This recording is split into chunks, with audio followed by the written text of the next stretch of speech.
बिस्मिल्लाहिर्रहमानिर्रहीम, अस्सलामु अलैकुम। A1 टीवी के साथ मैं हूं अदिल मुमताज। नजर डालेंगे न्यूज़ हेडलाइंस पर। कराची डिवीजन में बल्दियाती इंतखाबात 23 अक्टूबर को ही होंगे। इलेक्शन कमीशन ने सिंध हुकूमत की दरख्वास्त मुस्तरद कर दी। कौमी और सूबाई हलकों के ज़िमनी इलेक्शन 16 अक्टूबर को होंगे। NA 45 कुरम में ज़िमनी इंतखाबात का ऐलान बाद में किया जाएगा। FIA ने इमरान खान समेत 11 मुलजमान पर मुकदमा दर्ज कर लिया। FIA के मुताबिक मुलजमान ने फ्रॉड, जालसाजी और फॉरेन एक्सचेंज एक्ट की खिलाफ वर्जी की। ये एक नाकाबिले जमानत जुर्म है। इस जुर्म की 3 से 7 साल कैद की सजा मिल सकती है। वज़ीर आज़म की ज़ेर सदारत वफाकी काबीना का इजलास साइफर गुमशुदगी और ऑडियो लीक से मुतल्लिक जारी तहकीकात पर गौर। वजारत दाखिला की 41 करोड़ रुपए फंड्स की समरी मंजूर। फंड्स लॉन्ग मार्च अमनो अमान बरकरार रखने पर खर्च होंगे।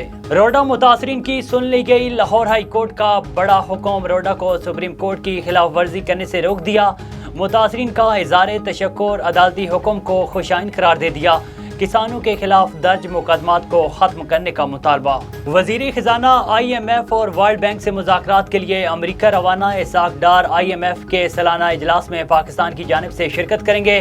आलमी रेटिंग एजेंसी मूडीज के हुकाम से भी मुलाकात मुतवक्के है। हेडलाइंस आपने जानी। A1 टीवी से फिल वक्त इतना ही। मजीद खबरों और अपडेट्स के लिए देखते रहिए A1 टीवी। A1 टीवी, सब पे नजर, अंदर की खबर।